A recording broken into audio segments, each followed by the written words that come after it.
Arkadaşlar merhaba. Öncelikle kanalıma hoş geldiniz. Mithat Güney ben, inşaat mühendisi. Bugün sizlere dinamik kompaksiyon hakkında kısa bir sunum yapacağım. Ardından da güncel uygulaması ile ilgili bir iki görsel paylaşacağım. Sunuma geçmeden önce şunu belirtmek istiyorum. Önemli konulara değineceğim için bu videoyu sonuna kadar izlemeniz sizin yararınıza olacaktır. Dinamik kompaksiyon bir zemin ıslah yöntemidir. Dinamik kompaksiyon yöntemi, suya doygun olmayan zeminlerin veya kontrolsüz dolguların mühendislik ve mekanik özelliklerini yüksek derinliklerde iyileştirmek ve toplam ve farklı oturmalarını azaltmak amacıyla uygulanmaktadır. Diğer adıyla dinamik sıkıştırma, iyileştirme yapılacak zeminin SPT değerlerine göre 25 tona kadar belirlenmiş bir ağırlığın enerjisinin uygun bir iş makinesi yardımı ile zemine iletilmesi işlemidir. Dinamik sıkıştırma metodunun gerektirdiği ana ekipmanlar, uygun ağırlıkta özel dizayn edilmiş bir mobil vinç veya özel aparat takılmış bir iş makinesi ve tasarıma uygun değişken ağırlıklardır.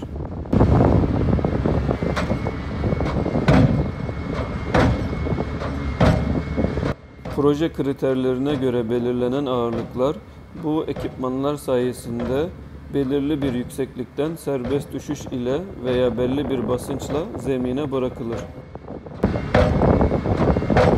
Bu basınç uygulama işlemi bir seferde olabilir. Doğal zemin belirli bir derinliğe ulaşıncaya kadar devamda ettirilebilir. Oluşan derin çukurlara formundan dolayı krater adı verilir.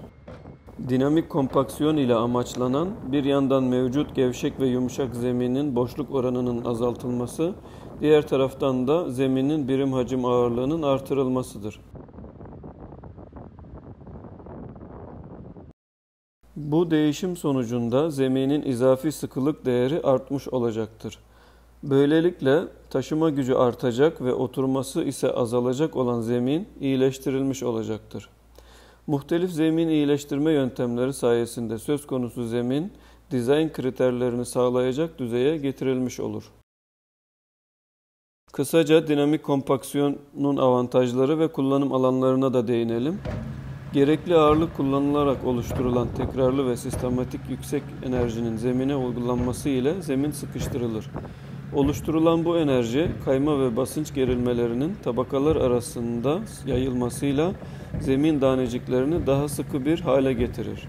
Derin dinamik kompaksiyon metodu ve dinamik sıkıştırma yöntemleri, Orta Doğu coğrafyasında ve Körfez ülkelerinde özellikle liman, depo sahaları ve kıyı dolgu alanları teşkili projelerinde sıklıkla uygulanmaktadır. Arkadaşlar, bu konuyla ilgili ayrıntılı bilgiyi mithatguney.com web sayfamda bulabilirsiniz.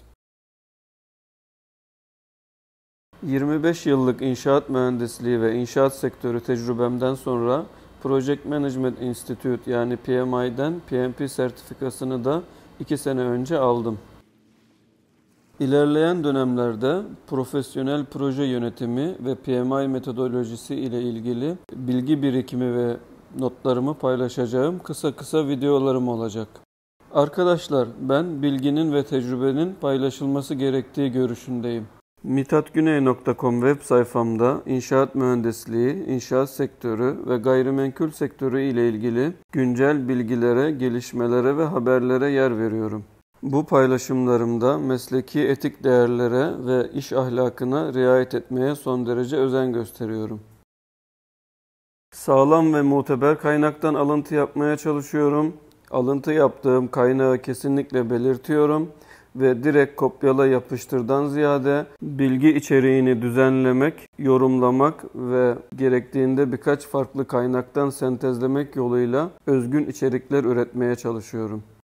Web sayfamda yaptığım diğer bir çalışma da arkadaşlar, Türkiye İstatistik Kurumu ve resmi gazetenin sektörümüzle ilgili paylaşımlarını yayınlamak oluyor.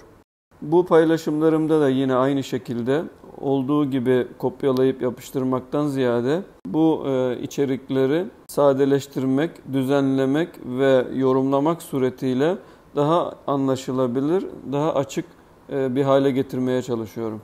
Yayınımın başında da bahsettiğim gibi kişisel gelişim ve proje yönetimi ile ilgili bilgi birikimi ve notlarımı da aynı şekilde mithatguney.com web sayfamda paylaşıyorum.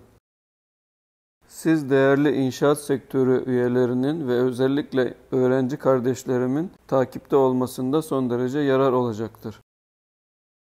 Bunun yanında yine paylaşımlarımı sektörel aylık dergilerde ve sanal ortamda devam ettiriyorum. Bunların arasında değerli meslektaşım Levent Yaşar Çelik Bey'in ve eşinin yönettiği İnşaata Adım Adım kanalı geliyor. Bir taraftan İnşaata Adım Adım web sayfasında güncel, aktüel, sektörel haberlerimize devam ederken, diğer yandan da mesleğimizle ilgili ve profesyonel proje yönetimi ile ilgili canlı yayınlarımızı sürdürüyoruz. Arkadaşlar, buraya kadar beni sabırla dinlediğiniz için sizlere teşekkür ederim. Son olarak İnşaport'a ayrı bir başlık açmak istiyorum. İnşaport, bizden yaşça daha büyük ve daha tecrübeli abilerimizin oluşturduğu inşaat sektörü ile ilgili bir veri tabanı aslında. İnşaport, inşaat mühendisi, mimar, diğer mühendislik alanları ve şehir plancısı arkadaşlarımızın bulunduğu bir grup tarafından yönetiliyor. Sektörde oldukça başarılı ve gayretli arkadaşlarımız yanında halen üniversitede öğrenimine devam eden kardeşlerimiz de bu grup içerisinde yer alıyorlar. O yüzden biz İnşaport'u aslında bir okul olarak görüyoruz. Bu genç kardeşlerimiz özellikle bir vesileyle İnşaport kanalıyla kendilerini yetiştirme imkanı buluyorlar. Evet arkadaşlar, böylelikle bir kaydımızın daha sonuna gelmiş olduk. Başta bu YouTube kanalı olmak üzere sosyal medyanın bütün mecralarında Mithat Güney hashtag ile beni bulabilirsiniz.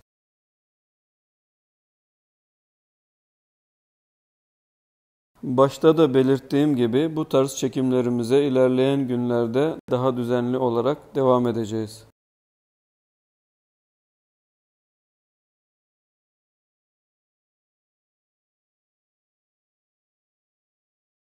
Onun için irtibatlı olmamızda fayda var. Eğer halen olmadıysanız bu Mithat Güney PMP YouTube kanalıma ve mithatguney.com web sayfama abone olun. Bu videoyu beğendiyseniz beğen tuşunu tıklayın. Altına yorum yapmak suretiyle beni sonraki çekimlerim için yönlendirin ve yararlı olacağını düşündüğünüz kişilerle bu videoyu paylaşın. Bu vesileyle sizlere teşekkür eder, iyi günler dilerim. Bir sonraki videomda görüşünceye kadar kendinize iyi bakın. Saygı ve sevgilerimle İnşaat Mühendisi Mithat Güney.